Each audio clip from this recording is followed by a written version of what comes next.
humans perceive the world in 3 dimensions. The ability to see depth is possible because of each eye being slightly offset from the other. It's the reason when you alternate closing each eye, your nose appears to jump to the left and right, respectively. This phenomenon was harnessed in the 1800s with an invention known as the stereoscope.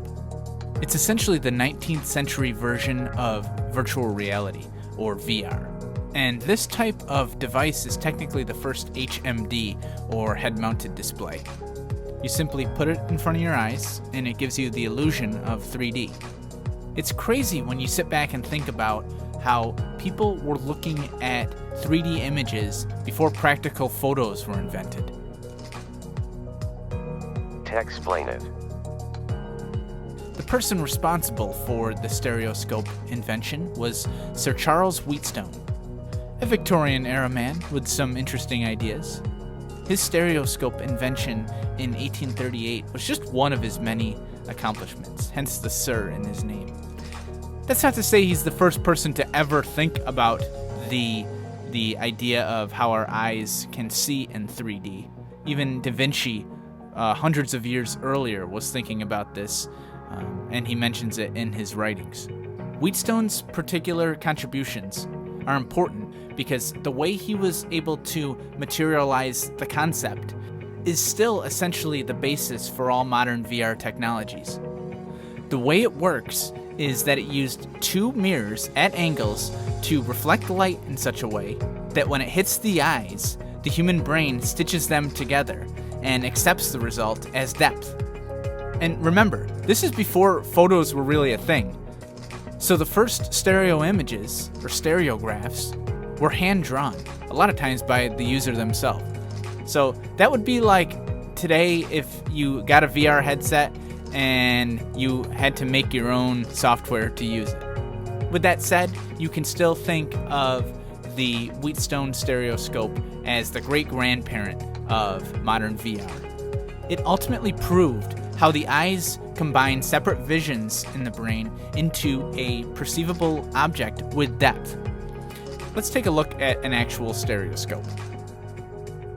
Alright, so here you have it, a real stereoscope.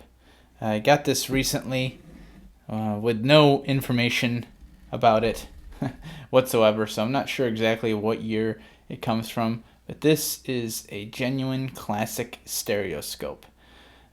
All the cards that came with it, the stereographs that you use, they're all photos. So I imagine this was late 1800s, early 1900s. But I got all these photos here, stereographs. And the way it works is you take your card here and you slide it into the little slot.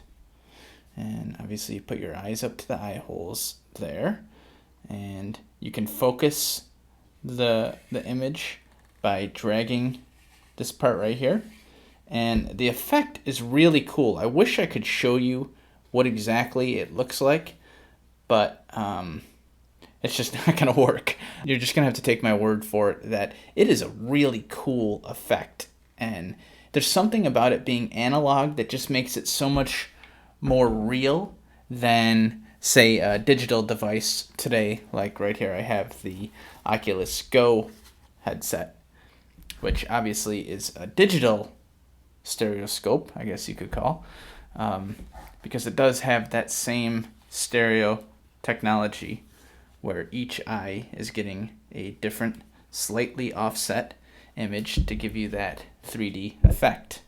So you have about 150 years separating these two devices, and I just think it's so cool to just look at them. Wheatstone's stereoscope led to a wave of these devices in the mid to late 1800s and beyond. Of course, eventually photos replaced hand-drawn images. And there's all kinds of stereographs that are around that you can look at. You're looking at scenes in 3 dimensions that are over 150 years old. And just so you can see how it works, I'll take one of these stereographs and split up the images, and I'll overlap one so you can see how one is just slightly offset from the other. And it's incredible that they were able to make this happen, because it wasn't easy to take a photo back then. So they'd set up the camera at one angle, take the picture, and then move it over just a bit from the original camera placement and take the second photo. And of course, when you put the two together, I can't show you in the video right now because it's on a 2D screen, but if I alternate the photos, you can see the effect. So these were all the rage in the 1800s, and it's funny because the technology comes and goes. This idea of looking at things in 3D. So in 1939, there was the Viewmaster stereoscope, which was a really big deal, and VR was dabbled with from time to time since then, obviously, in the mid-20th century, and of course the 80s and 90s, there was all kinds of VR headsets that were tried. But I think the biggest wave we are living through right now.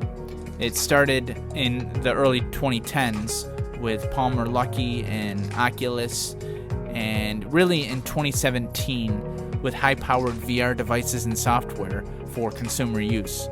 Where we go from here, I don't know what the future is for virtual reality.